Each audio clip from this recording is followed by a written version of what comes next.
राज्य आफै चाहिँ जात व्यवस्थालाई जोगाउन चाहन्छ। 12% भनिएको ब्राह्मण समुदायको यो चाहिँ तपाईको चाहिँ निजामती सेवामा 84% प्रतिनिधित्व हुन्छ। भनेपछि अहिले पनि कोटा खाली उनीहरूलाई पुगेको छैन, अझै पनि पुगेको छैन। हालत त्यस्तो छ। उनीहरूलाई सामान्य इथिक्सको कुरा पनि छैन नि। समाजको सबभन्दा दमनकारी प्रवृत्ति हो, शोषणकारी प्रवृत्ति हो, जसले समाजलाई अगाडि बढ्नै दिँदैन। मै मात्रै खाउँ, मै मात्रै लाउँ, मेरो मात्रै चाहिँ तपाईको हालिमुहाली होस्। नमस्कार, तपाईँ हेर्दै हुनुहुन्छ नेपाल रैवा। तपाईँले यी हाइलाइटहरू थाहा पाइसक्नु भएको छ। आज हामीसँग को हुनुहुन्छ भनेर जात व्यवस्था उन्मूलन मोर्चा नेपालका केन्द्रीय संयोजक हुनुहुन्छ राजकुमार हिङमाङ हुनुहुन्छ। सबैलाई स्वागत छ नेपाल रैवामा। हजुर, हस्, धन्यवाद। आज हामी छुवाछुत र जातीय विभेदका कुराकानी गर्नेछौँ। यसगरी पछिल्लो समयमा छुवाछुत र जातीय भेदभावका घटनाहरू निकै देखा परेका छन्। गाउँ गाउँ टोल टोलमा यी कुराहरूको पनि चर्चा चल्न थालेको छ र पछिल्लो समयमा यी जातीय र छुवाछुतका दमनमा परेका नागरिकका पीडाहरूले पनि यहाँले हजुरले राम्रोसँग निहाल्नु भएको होला। ठाउँ ठाउँमा भइराखेका छन्। लगत्तै रूपा सुनमार, प्रकाश विश्वकर्मा लगायतका घटनाहरू पनि जल्दा बल्दा नै छन्। यी सम्पूर्ण घटनाहरूलाई यहाँले कसरी निहालेर हेर्नु भएको छ? मूलतः यो छुवाछुतको घटना वा विभेदका घटनाहरू गणतन्त्र प्राप्त पछि पनि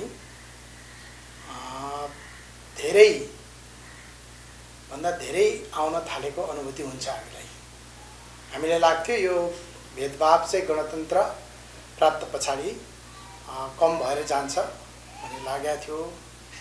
तर त्यो स्थिति त्यस्तो रहेन।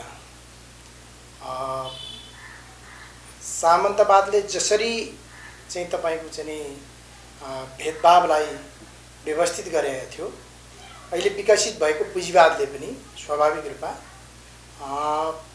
यो भेदभावलाई अपनत्व ग्रहण गर्यो हैन।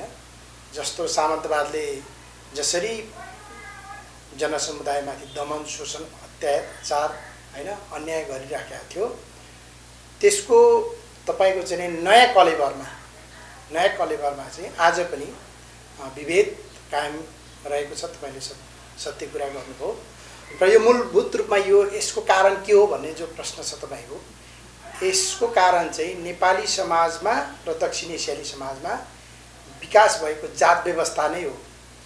र त्यसलाई चाहिँ नेपालको सन्दर्भमा भन्नुपर्दाखेरि 1990 मा विकसित भएको प्रजातान्त्रिक आन्दोलन र 2006 सालमा विकास भएको कम्युनिस्ट आन्दोलनले यसको वैचारिक पक्षमा ध्यान दिन पर्दथ्यो हैन। यसलाई निर्मूलीकरण गर्नका निम्ति वैचारिक पक्षमा ध्यान दिन पर्दथ्यो। त्यो चाहिँ प्रजातान्त्रिक आन्दोलनले पनि ओन गर्न सकेन त्यसलाई हैन, र कम्युनिस्ट आन्दोलनले पनि व्यवस्थित ढङ्गले ओन गर्न सकेन हैन। त्यसकारणले गर्दाखेरि त्यो विकसित भएको राजनीतिक परिस्थितिमा पनि यो जस्ताको तस्तै रहन पुग्यो।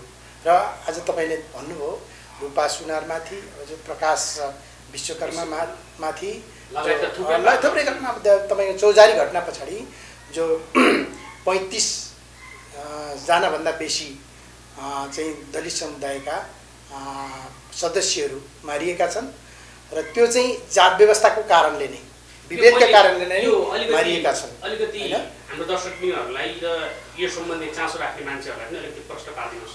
जात व्यवस्था भनेको चाहिँ के हो? अब आजभन्दा 5000 वर्ष अगाडिदेखि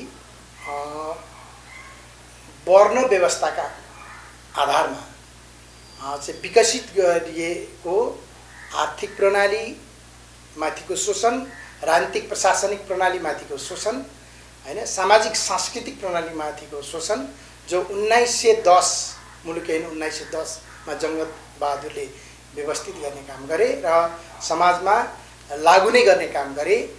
त्यसलाई हटाउनका निम्ति निर्माण भएको चाहिँ एउटा आन्दोलन नै हो जात व्यवस्था उन्मूलन भन्ने कुरा हैन।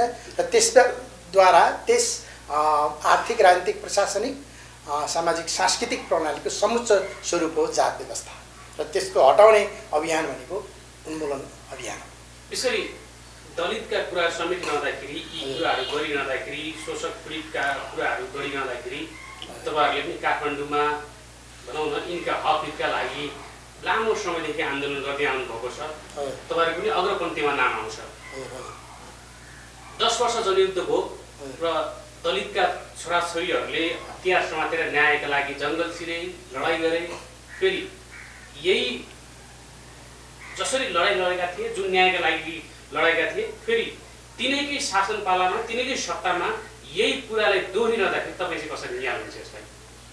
मूलत जनयुद्धको प्रक्रियामा चाहिँ स्वाभाविक रूपमा तपाईँले भन्नुभयो, ठिक भन्नुभयो कि नेपालको दुईटा समुदायमा हैन, दुईटा समुदाय, एउटा दलित समुदाय र महिला समुदायले चाहिँ जनयुद्धको प्रक्रियामा चाहिँ बन्दुकै उठाउने जो काम गर्यो र इतिहासमा कहिले पनि उनीहरूले बन्दुक उठाउने अवसर प्राप्त गरेका थिएनन्।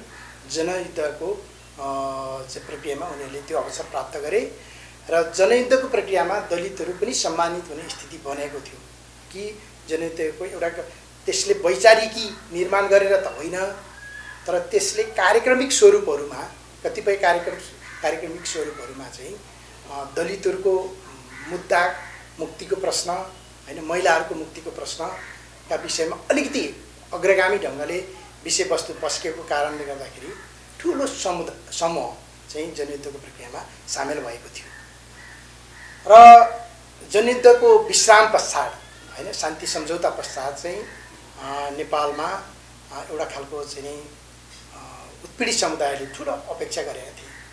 दलित मात्र होइन, नेपालका जनजातिहरूले, नेपालका मधेसीहरूले, तपाईको चाहिँ महिलाहरूले हैन, श्रमिक वर्गले हैन, र उत्पीडित क्षेत्र वा समुदाय भन्नुस् न तपाईँ हैन, वर्गले भन्नुस्, र अपेक्षा गरेका थियो। तर 64 सालको जो संविधान सभा बन्यो, त्यो संविधान सभाले एकदम धेरैभन्दा धेरै 69 सम्म राम्रो मस्यौदाहरू तयार पारेको थियो।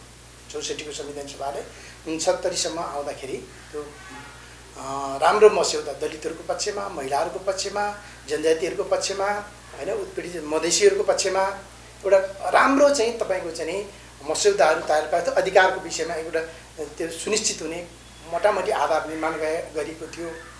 तर त्यसलाई बीचमै तुहाएर फेरि त्यसको अर्को चाहिँ संविधान सभाको रचना गरियो हैन। त्यो चाहिँ वास्तवमा दलितहरूको, महिलाहरूको, जनजातिहरूको, मधेसीहरूको हैन, श्रमिक वर्ग समुदायको अधिकार कटौती गर्नका निम्ति रचना गरिएको थियो हैन।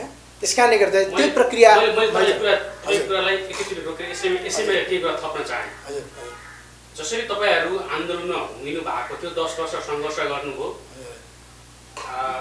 दलितको न्यायको लागि, र त्यति बेला पनि माओवादीको सरकार आयो र त्यतिखेर पनि दलितका हकितका लागि लड्ने मान्छे, दलितकै मान्छे सत्तामा चाहिँ किन पुग्न सकेन?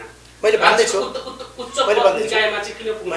मैले भन्दैछु कि जनयुद्धको प्रक्रियामा सामेल हुँदै गर्दाखेरि पनि त्यसले वैचारिकी चाहिँ जो जात व्यवस्था विरुद्धको वैचारिकी निर्माण गर्न सकेको थिएन। कि मैले सुरुमै तपाईँलाई भनेको छु नि कि नेपालको सामन्तवाद चाहिँ जात व्यवस्थामा आधारित सामन्तवाद थियो, जात व्यवस्था सहितको सामन्तवाद थियो हैन। अर्को चाहिँ तपाईँको चाहिँ नि अब त्यसलाई फ्याँक्नका निम्ति चाहिँ राजनीतिक पार्टीहरूले र कम्युनिस्ट पार्टीले भन्नुस् न, मूलत जनयुद्धको प्रक्रियालाई चाहिँ अगाडि बढाउने त कम्युनिस्ट पार्टी थियो। त्यो पार्टीले चाहिँ जात व्यवस्था समाजमा छ र यहाँको जात के अरे सामन्तवाद चाहिँ जात व्यवस्था सहितको सामन्तवाद हो भन्ने वैचारिकी निर्माण गर्न पर्दथ्यो हैन। त्यो तहमा राजनीतिक आन्दोलन अथवा त्यो पार्टीले चाहिँ अमल गर्न सकेको थिएन। छिटफुट कार्यक्रमिक स्वरूपहरूमा मात्रै चाहिँ त्यसले चाहिँ अगाडि बढाउन खोजेको थियो, जसको कारणले गर्दाखेरि शान्ति प्रक्रियामा आउनु बित्तिकै त्यो शाश्वत ढल्यो हैन। त्यो विचार नै थिएन नि त। दलितहरूलाई म तपाईँलाई एउटा उदाहरण दिउँ कि प्रचण्ड पहिलोचोटि प्रधानमन्त्री हुँदाखेरि चाहिँ उहाँले चाहिँ दलित समुदायको मान्छेलाई लानै भएको थिएन। पछि गरेका थिए हैन, गरेका थिए नि त। दलित जनजाति उनीहरूले अब पछाडिबाट महेन्द्र पासवानजीलाई चाहिँ हामीले चाहिँ भनिसकेपछि होइन बाध्यता बस लानुपर्ने स्थिति भइरहेको थियो प्रचण्ड पहिलोचोटि प्रधानमन्त्री हुँदाखेरि भनेपछि उनीहरूको दिमागमा त्यो कुरा हराउन थालिसकेको थियो होइन जनयुद्धका लिडरसिप गर्ने नेताहरूको दिमागमा त्यो हराउन थालिसकेको थियो र तपाईँले त्यो जनयुद्धको प्रक्रियाबाट आएको नेता जनार्दन शर्माको तपाईँले नाम सुन्नुहुन्छ अब तपाईँको चाहिँ एमालेको चाहिँ अहिले कृष्णगोपालको नाम सुन्नुहुन्छ होइन अर्को चाहिँ यो जनता समाजवादी पार्टीका डाक्टर केशवमान साक्यको नाम सुन्नुहुन्छ तिनीहरू चाहिँ वास्तवमा दलितहरूको पक्षमा लड्छु भनेर उनीहरूले भनेका थिए र तर त्यो पार्टीले पनि भनेको छ कि त्यो पार्टीको नीति नै के छ भन्दाखेरि दलितहरूको विरुद्धमा लाग्ने हो भने उसलाई तुरन्त कारवाही गर्नुपर्छ भनेको थियो जनार्दन शर्मा पक्नुहोस् अलिकति मैले सक्छु हजुर आखिर दलितलाई मात्र किन छुट्याएर जनजातिका त केही मान्छेहरू पनि अझ पनि राज्यको उच्च पदमा वर्षमान कुल लगायतका मान्छेहरू पनि छन् त तर दलितकै मान्छे चाहिँ मेन छुट्नु कारण पनि प्रश्न पार्नुहोस् त्यही त त्यो ठिक छ कि जनयुद्धबाट विकसित भएको त्यस्तो ठुलो लिडर भनिन्छ जनार्दन शर्मालाई केही कामहरू उहाँले राम्रो गर्नु पनि भएको छ तर चौधारी घटनामा उहाँले हाकाहाकी दलित समुदायको विरुद्धमा बोल्नुभयो त्यो जातको कारणले घटेको घटना होइन भनेर बोल्नुभयो होइन र त्यो हाम फालेर नदीमा हाम फालेर मरेका हुन् होइन नवराज विक लगायत 6 जना भनेर भन्नुभयो भने तत्काल त्यो पार्टीले कारवाही गर्नुपर्थ्यो कि पर्दैन थियो होइन त्यति बेला त्यही पार्टीको नेता गृहमन्त्री हुनुहुन्थ्यो रामबहादुर थापा बादल अमेरिकामा पनि त्यस्तो घटना घटिहाल्छ यस्तो घटना घटिहाल्छ भनेर बोल्नु भएको थियो तत्काल त्यो पार्टीले कारवाही गर्नुपर्थ्यो कि पर्दैन थियो त्यस्तै गरेर अहिले कृष्णगोपाल श्रेष्ठ हाकाहाकी रूपा सुनारको केसमा चाहिँ यो हस्तक्षेप गर्न पुगे उसलाई तत्कालै त्यो पार्टीले कारवाही गरेर मन्त्रीबाट बर्खास्त गर्नुपर्थ्यो कि पर्दैन पर्थ्यो त्यस्तै गरेर केशवमान साक्य भन्ने एकजना जनता समाजवादी पार्टीका नेता छन् उनले पनि यो घटनाका विरुद्धमा बोलिरहेका छन् रूपा सुनार चाहिँ तपाईँको चाहिँ नि योजनाबद्ध तरिकाले चाहिँ आएको भन्ने छ उहाँले प्रत्यक्ष सधैँभरि त्यसका विरुद्धमा लड्ने मान्छे आज चाहिँ त्यसको पक्षमा लडिरहेका छन् भने चाहिँ चेतनामै प्रतिगमन भएको छ मूलत चेतनामा प्रतिगमन भएको छ त्यस कारणले हामीलाई के लाग्छ भने जनयुद्धको प्रक्रियामा आउँदै गर्दाखेरि उनीहरूको दिमाग चाहिँ मतलब वर्ग चाहिँ तपाईँको चाहिँ उत्थानको प्रक्रियामा गयो होइन वर्गीय उत्थान प्रक्रियामा गएर र त्यो पुराना मुद्दाहरू सबै छोडिदिए उनीहरूले र त्यसको मूल कारण भनेको चाहिँ हिजो उनीहरूले वैचारिकी निर्माण गरेका थिएनन् वैचारिक जात व्यवस्थामा आधारित समाज छ भन्ने कुरा स्वीकार गरेका थिएनन् उनले होइन र आज चाहिँ पुँजीवादमा विकास भएको छ होइन पुँजीवाद विकास भएको छ जात व्यवस्था सहित पुँजीवाद आएको छ तर यो कुरा सबै कुरा भनिरहँदाखेरि आज पनि तिनै दलितका अगुवाईहरू तिनै दलितका भनौँ न दलितको जिरो लेभलदेखि दलितका आवाजहरू माथि उठाउनेहरू तिनैका कार्यकर्ता छन् तिनैको पछि लागिरहेका छन् तिनैका गुणगान किन गाइरहेका छन् भने कस्तो हुँदो रहेछ भन्नुहुन्छ भने एउटा लामो त्याग बलिदान गरेर आएका मान्छेहरू त्यसका विभिन्न सम्बन्धहरू हुने रहेछन् होइन अब स्थिति के रह्यो भन्छ भन्नुहुन्छ भने त्यो पनि एउटा खालको चाहिँ चेतनामै प्रतिगमन हो होइन चौधारी घटनामा त्यो नेपाल कम्युनिस्ट पार्टीको भातृक सङ्गठन दलित मुक्ति सङ्गठन भन्ने थियो दुईटा पार्टीमा दलित मुक्ति मोर्चा र उत्पीडित जातीय मुक्ति समाज मिलेर बनेको थियो त्यो सडकमा आउनै पाएन त्यो उनका नेताहरू उसको पार्टीलाई सोध्यो पार्टीले जानु हुँदैन भन्यो सडकमा आउँदै आएन तिनका नेताहरू विभिन्न तलका कार्यकर्ताहरू नेता भन्ने छ कार्यकर्ताहरू चाहिँ तपाईँको तलका कार्यकर्ताहरू चाहिँ आन्दोलनमा आउन चाहन्थ्यो तर त्यसका नेताहरूले रोके त्यसका ठुल्ठुला नेताहरूले रोके होइन होइन त्यस कारणले गर्दाखेरि चाहिँ मलाई के लाग्छ भने तिनीहरूको बिच चेतनामा पनि प्रतिगमन भएको छ ती नेताहरूको दलित समुदायका नेताहरूको चेतनामा हिजो जसरी पञ्चायतले प्रयोग गर्थ्यो नि दलितहरूलाई पञ्चायतका पालित पोषित दलितहरू थिए त्यहाँ तपाईँले सुन्नुभयो भने हिरालाल विश्वकर्मा होइन तपाईँको चाहिँ ऋषिबाबु परियार होइन गोल्छे सार्की जस्ता मान्छेहरू पञ्चायतले पालित पोषित गर्न चाहेको मान्छेहरू थिए त्यस्तै गरेर अहिले पार्टीले पालित पोषित पार्टीले जति गलत गरे पनि त्यसका विरुद्धमा बोल्ने स्थिति छैन। तर हुनुपर्थ्यो के भने त्यो मोर्चा किन बनेको त भन्दाखेरि दलितहरूको विरुद्धमा आयो भने पार्टीका मान्छेहरू पनि विरुद्धमा आयो भने त्यसका विरुद्धमा बोल्ने भनेर बोले आम चाहिँ तपाईँको आन्दोलनको विषय त छँदै थियो। तर पार्टीका मान्छेहरूले पनि पार्टीका सदस्यहरूले पनि दलित विषयमा चाहिँ यदि गल्ती गर्छ भने त्यसका विरुद्धमा बोल्ने भनेर बनेको मोर्चा हो नि त होइन। तर बोल्दैनन् उनीहरू, किनभने उनीहरू चाहिँ त्यही पार्टीका नेताहरूद्वारा पालित पोषित मान्छे भएको कारणले त्यस्तो हुन पुग्यो। मैले यसैमा जोड्न चाहेँ, पछिल्लो समयको जल्दबल्दीको घटनालाई पनि जोड्न चाहेँ। तपाईँले थुप्रै न्यायका आवाजहरू उठाउँदै आइराख्नु भएको छ। चौरजारी घटनालाई पनि लामो समयसम्म आन्दोलन गर्नुभयो र एक हिसाबको निष्कर्षमा पनि पुर्याउनु भएको छ। र पछिल्लो समय तत्कालीन रूपा सुनारको विषयलाई लगेर उहाँमाथि भएको दमन लगेर एउटा सङ्घर्षपूर्ण आन्दोलन गर्दै हुनुहुन्छ। यो केस कहाँसम्म पुग्यो, कसरी अगाडि बढ्दैछ, यसको पनि जानकारी गराइदिनु। अब तपाईँले मोटामोटी थाहा पनि हुनुपर्छ होइन। तपाईँ प्रत्यक्ष रूपमा पनि मैले फिल्डमा पनि तपाईँलाई देखिरहेको छु, तपाईँले जानकारी प्राप्त गरिराख्नु भएको छ। सरल ढङ्गलेको न्यायिक प्रक्रिया अगाडि बढिरहेको थियो। जो जिल्ला वकिलको कार्यालयमा चाहिँ त्यो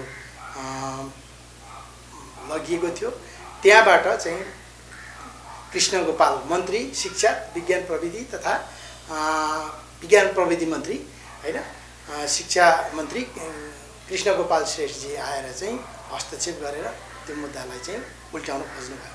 उल्टाउन खोजिसकेपछि उहाँका विरुद्ध पनि फेरि सर्वोच्च अदालतमा मुद्दा चलिरहेको छ। अनि हास्यास्पद कुरा त के छ भनिन्छ भने जो अपराधी हो, जसले अन्याय गरेको छ होइन, रूपा सुनारमाथि, उसले पनि फेरि जाहेरी दिन थालेको छ होइन। यो स्थिति छ। अब यो चाहिँ तपाईँको समाजको प्रतिगामी चरित्र हो होइन। यो समाजको प्रतिगामी चरित्र हो होइन। लामो समयदेखि बलिदान गरेर प्राप्त जनयुद्ध जनआन्दोलनबाट प्राप्त भएको यति थोरै अधिकार, दलितहरूले प्राप्त गरेको अधिकार पनि कुनै न कुनै रूपमा खोज्नुपर्छ भन्ने मनोविज्ञानद्वारा समाजका एक खालका पछाडि फर्केको चेतनाद्वारा गाइडेड भएका मान्छेहरूद्वारा चाहिँ जो काम गरिराखेको छ र जो प्रतिगामीहरू हुन् तिनीहरू समाजलाई अगाडि बढ्न दिँदैनन्। समाजलाई जहिले पनि चाहिँ यस्तै विभेदकारी समाजका रूपमा नै प्रस्तुत गरिरहन चाहन्छन्। त्यस्ता मान्छेहरूको चाहिँ कारणले चाहिँ त्यस्तो स्थिति पैदा हुन पुगेको छ।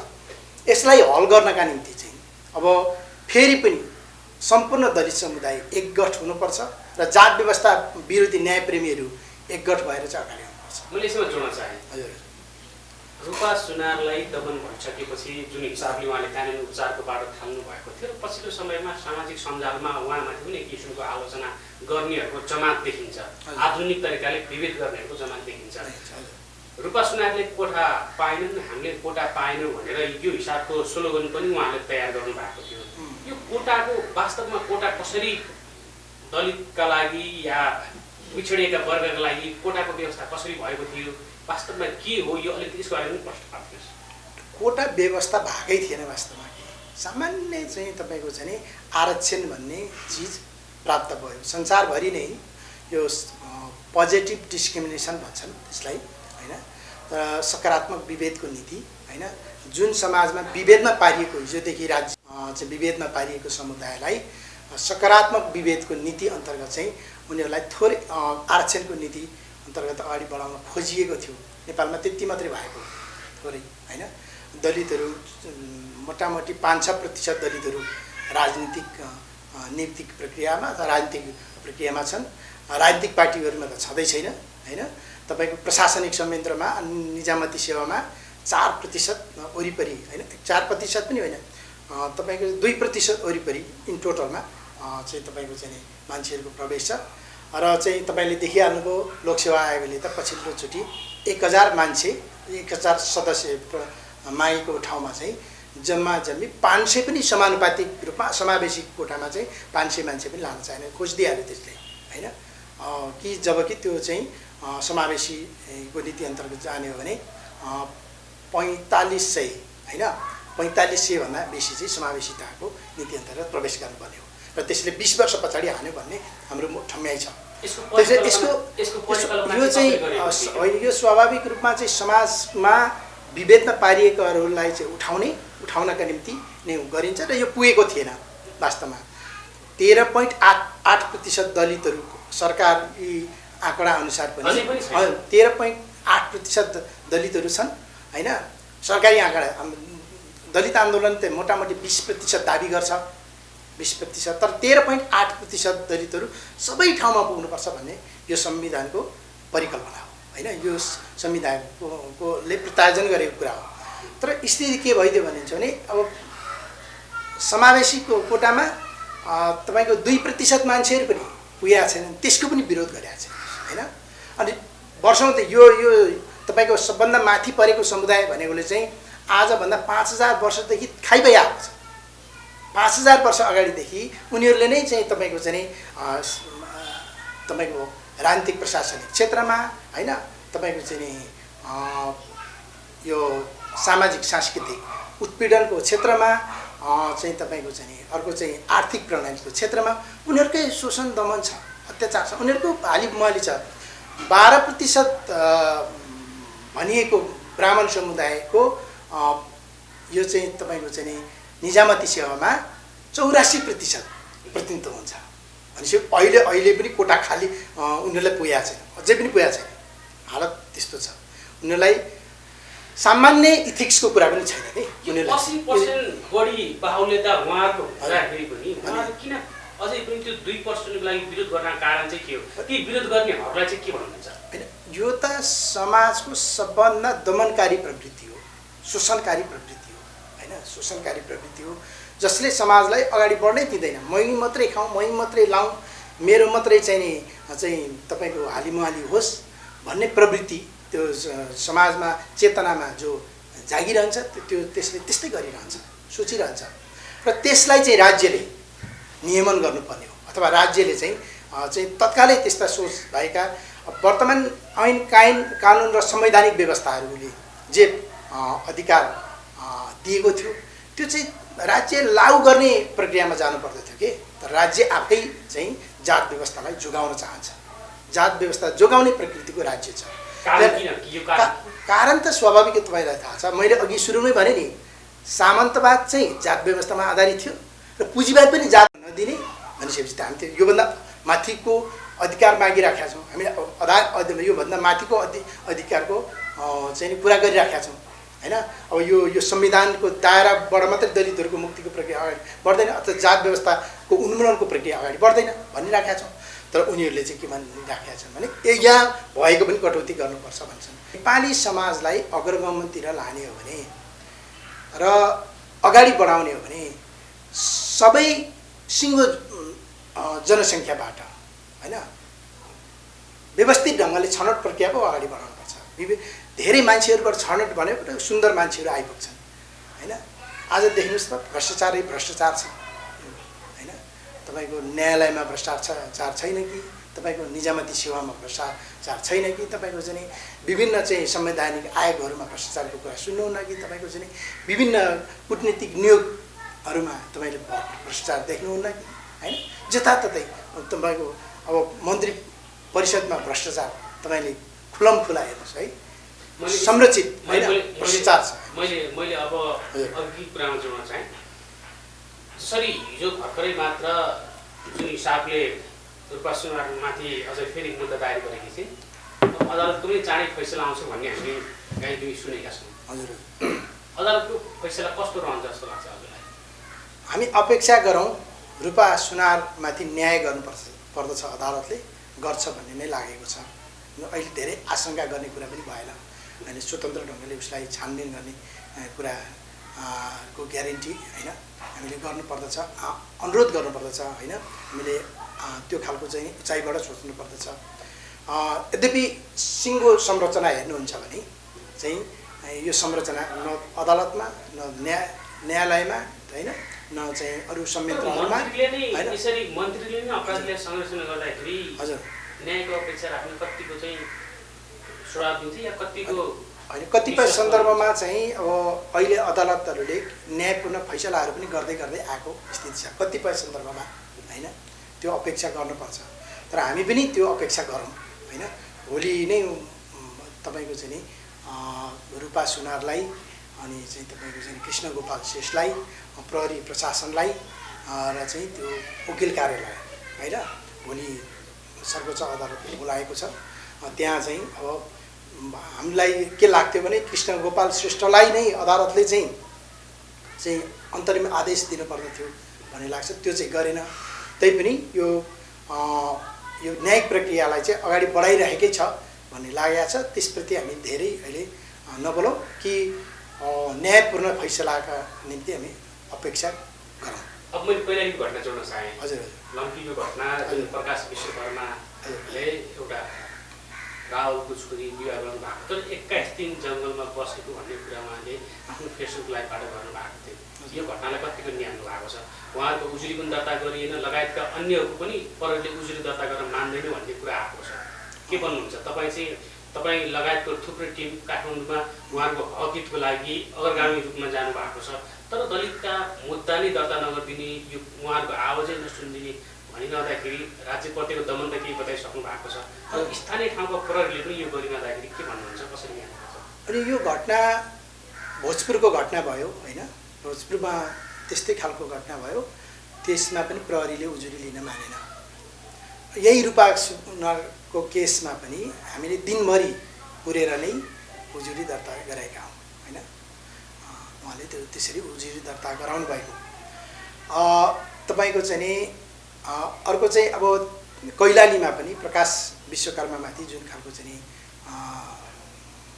त्यो विवाह गरिसकेको प्रेम सम्बन्धबाट विवाह गरिसकेको खोसेर होइन लगेको भन्ने छ होइन।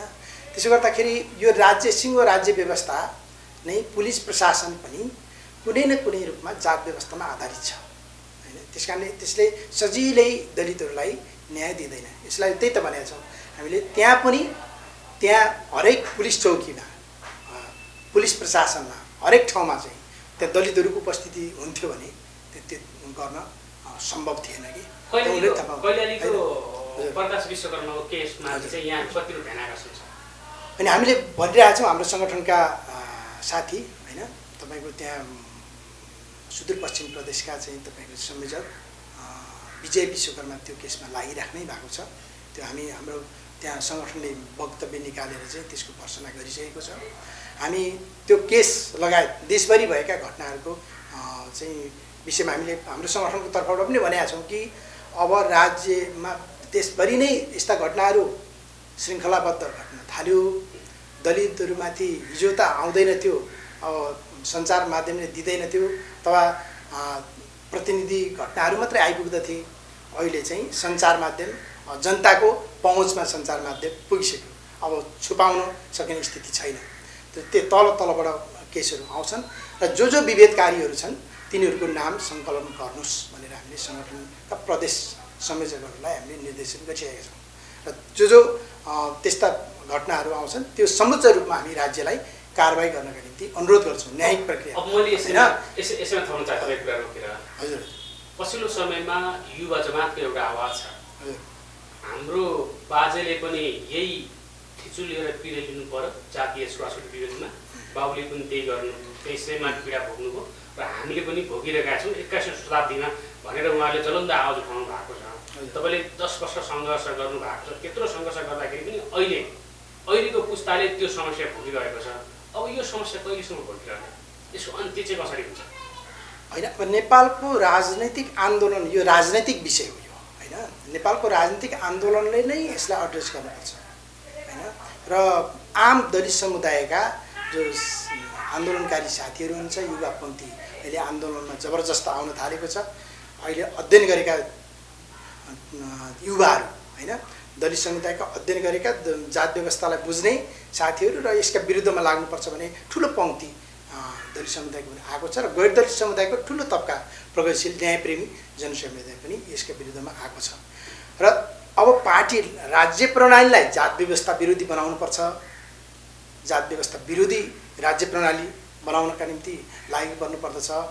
अर्को पार्टीहरू जो निर्माण भएका छन्, अहिले केही नयाँ पार्टीहरू पनि आएका छन् र पुराना पार्टीहरू छन्। अब ती पुराना पार्टीहरूले पनि जात व्यवस्था विरोधी संरचना बनाउनु पर्दछ अथवा जात व्यवस्था विरोधी सम्भव छ यदि हुँदैन भने त्यो पार्टीलाई दलितहरू लाग्दैन अथवा जात व्यवस्थाका विरुद्धमा हुने मान्छेहरू लाग्दैनन्। किन लाग्नु पर्यो?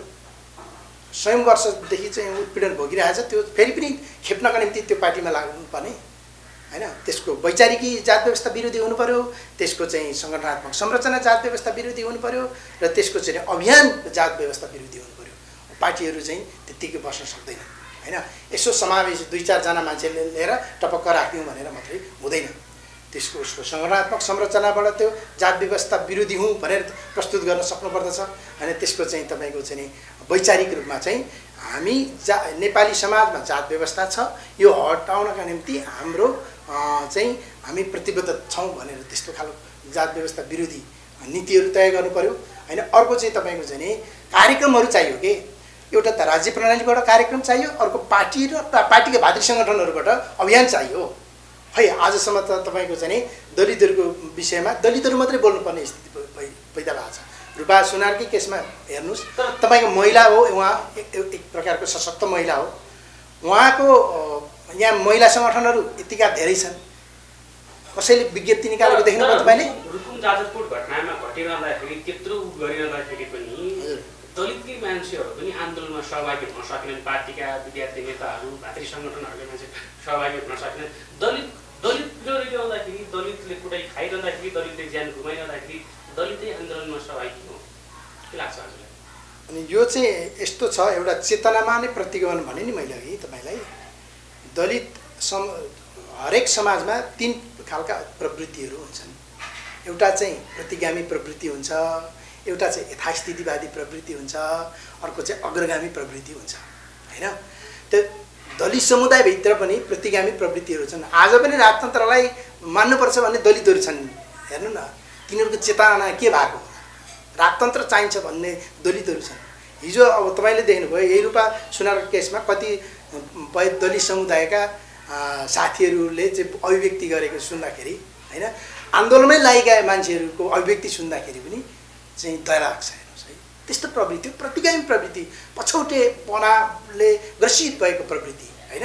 त्यो ग्रसित भएको प्रवृत्ति, त्यसका विरुद्ध त लड्नुपर्छ। त्यो त दलित होस् वा गैर दलित होस्, त्यसका विरुद्ध लड्नुपर्छ। त्यो अर्को उपाय नै छैन हैन।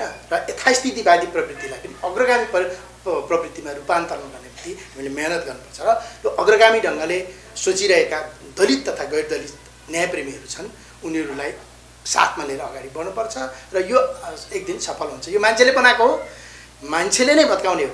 फलामलाई फलाम काट्छ भने जस्तै मान्छेले बनाएको, मान्छेले नै यसलाई निश्चित पारेर हटाउनुपर्छ।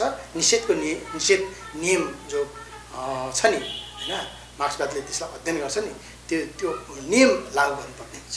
अब यो समाजको अन्तिममा छौँ हजुर। यी त भए सामाजिक सञ्जाल र मिडियामा आएका केसहरू, कतिपय यस्ता थुप्रै केसहरू छन् जो दबिएरै गएका छन्। धेरैले त सामाजिक सञ्जाल या कानुन निकायसम्म पुग्ने उहाँहरूको पहुँच पनि छैन। अन्तिममा छौँ, उहाँहरूको आवाज बुलन्द पार्नको लागि, उहाँका केसहरू बाहिर ल्याउनको लागि दूर दराज कुना कन्दराका आम नेपाली शोषित वर्गहरूलाई के भन्न चाहनुहुन्छ अब अन्तिममा? अब अहिले चाहिँ अब सञ्चार विज्ञान प्रविधिले हामीलाई एउटा साथ दिएको छ हैन, साथ दिएको छ। न्यायप्रेमी जनसमुदायहरू, दलित वा गैर दलित समुदायहरू जो दलित भेदभाव, दलितमाथिको भेदभावले चाहिँ आम समाजलाई चाहिँ असर गरिरहेको छ। यो दलित समस्याले चाहिँ दलितलाई मात्र होइन, गैर दलितलाई पनि समस्या पारिरहेको छ। त यो समाज, हाम्रो देश नै असभ्य समाज, असभ्य देशका रूपमा प्रस्तुत भइरहेको छ। हामी अरू विदेशमा जाँदाखेरि शिर निहुराउनु पर्ने स्थिति, मान्छेले मान्छेलाई भेदभाव गर्ने, जो छुवाछुत भेदभाव गर्ने जो चलन छ भनेर चाहिँ जो पहिलेदेखि नै सन्धि महासन्धिहरूमा हामीले हस्ताक्षर गरिसकेका छौँ। त्यो स्थितिमा हाम्रो शिर निहुराउनु पर्ने स्थिति छ। हामी भेदभाव छैन भनेका छौँ, हामी हटाउँछौँ भनेका छौँ। यो हटाउनका निम्ति आम अग्रगामी प्रवृत्तिहरूले जुर्मुराएरै लाग्नुपर्छ र जात व्यवस्था विरुद्ध, मूलतः जात व्यवस्था, यसलाई आर्थिक प्रणालीको क्षेत्रमा, राजनीतिक प्रशासनिक प्रणालीको क्षेत्रमा, सामाजिक सांस्कृतिक प्रणालीको क्षेत्रमा चाहिँ जात व्यवस्था विरोधी प्रणालीका रूपमा विकास गरिनुपर्दछ। त्यो गर्न सक्यो भने हामी जात व्यवस्था हटाउन सक्छौँ र यहाँको समुन्नत समाज अथवा सभ्य समाजका रूपमा चाहिँ हामीले यसलाई विकास गर्न सक्छौँ र आम युवाहरू पङ्क्तिहरू अहिले आउनु भएको छ। खुसीको कुरो छ, यस्ता घटनाहरू सयौँ घटनाहरू छन् जो रूपाजीले चाहिँ दृढतापूर्वक राख्नुभयो। सयौँ घटनाहरू दबाइएका छन्, त्यसलाई उठाइदिनका निम्ति र हाम्रो सङ्गठन तर्फबाट त हामीले त आह्वानै गरिसकेका छौँ। अब प्रत्येक प्रदेशबाट चाहिँ साथीहरूले त्यस्ता घटनाहरू चाहिँ घटेका छन् भने र ती दोषीहरूलाई अपराधीहरूको नाम सङ्कलन गर्नुहोस्, होइन, नाम सङ्कलन गर्नुहोस् र चाहिँ तपाईँको त्यो चाहिँ हामी राज्यलाई बुझाउँछौँ। यदि राज्यले कारबाही गरेन भने अनि राज्य कस्तो छ भन्ने कुरा हामी त्यहाँ फेरि राज्यका विषयमा पनि हामी विश्लेषण गरौँला र त्यस पछाडि के गर्ने भने त्यस पछाडि सरसल्लाह गरौँला। समय समाजको लागि यहाँलाई धन्यवाद। हस्, धन्यवाद। मलाई पनि तपाईँको यो मिडिया मार्फत प्रस्तुत हुने अवसर प्रदान गर्नुभयो, तपाईँलाई पनि धेरै धेरै धन्यवाद।